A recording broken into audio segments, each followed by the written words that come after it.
Du moins, pour résoudre ces problèmes ou ces spécificités, comme vous l'avez dit, vous proposez un programme. Est-ce que vous pouvez nous l'expliquer, s'il vous plaît? Alors, la première chose, et je reviens un tout petit peu là encore sur ce que j'ai dit tout à l'heure, hein, si je pense que la commune a besoin de plus de démocratie participative, c'est parce qu'aujourd'hui nous sommes dans un monde complexe, avec beaucoup d'incertitudes au niveau national, au niveau local, et que quand on travaille à plusieurs, on est plus fort pour trouver des solutions durables. Donc ça me paraît important. Concernant notre programme, je dirais qu'il y a 4 axes importants. Le premier axe, c'est le maintien, voire le développement des services publics de proximité.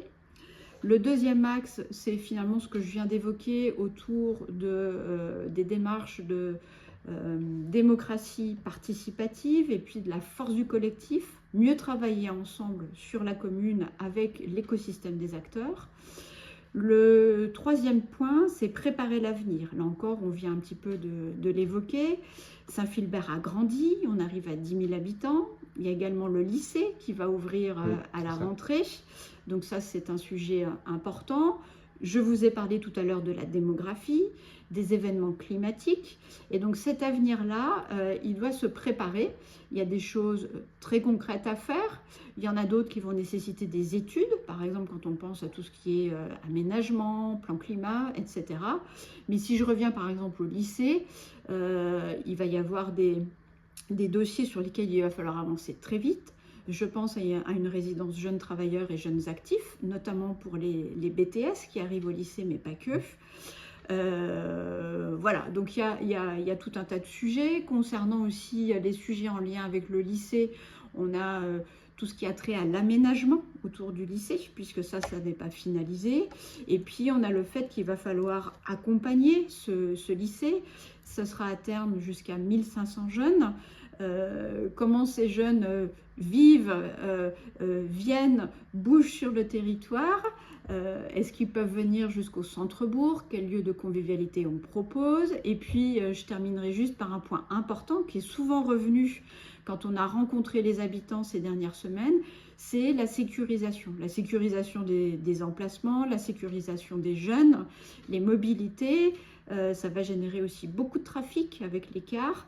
Donc ce sujet-là, peut-être qu'on y reviendra tout à l'heure, mais c'est un vrai sujet. Et puis le dernier point, puisque j'ai parlé de 4 axes, et puis je suis déjà très bavarde, c'est le rôle de Saint-Philbert sur la communauté de communes, sur son grand territoire.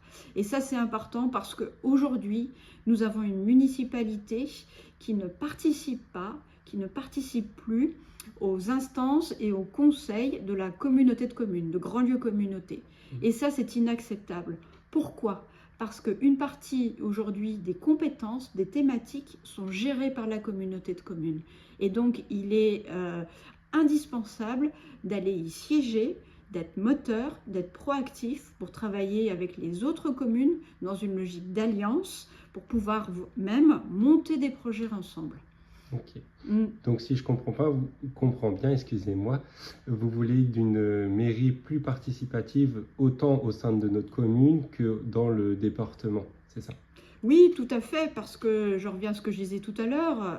Aujourd'hui, on est confronté à un certain nombre de sujets qui peuvent être complexes et il est quasiment impossible de les résoudre seul. Et puis, parfois, il faut savoir faire appel à un financeur, un partenaire institutionnel, un expert qui sont là pour nous aider. Il faut être malin. Il faut travailler à plusieurs aussi parce que ça permet de démultiplier les forces et puis aussi parce qu'on est dans un bassin de vie. Alors je peux vous prendre 2 exemples. Aujourd'hui, d'ailleurs hier, s'est tenu le Forum de l'emploi de Saint-Philbert. Moi, je pense qu'avoir un forum de l'emploi municipal, c'est obsolète. Aujourd'hui, les citoyens, ils se déplacent au minimum à l'échelle du bassin de vie. Et donc, pour travailler avec les entreprises, pour travailler avec les acteurs économiques et sur les logiques d'emploi, il faut travailler à minima à l'échelle de la communauté de communes. Et donc demain, moi, ce que je souhaite, c'est un forum, un carrefour des métiers, de l'emploi et de l'économie à l'échelle intercommunale. Deuxième exemple qui me paraît important, Aujourd'hui, on a des communes qui ont de très beaux équipements culturels, je pense à Pont-Saint-Martin, à la Chevrolière, et puis toutes les communes ont une programmation de l'événementiel, des festivals, on connaît celui de Saint-Colomban. Qu'est-ce qui nous empêche, en toute logique, de travailler ensemble pour proposer une programmation au-delà de la programmation municipale, par exemple proposer la billetterie des autres communes ou bien faciliter les trajets pour les jeunes, les familles qui souhaiteraient assister à des spectacles et des événements sur les autres communes.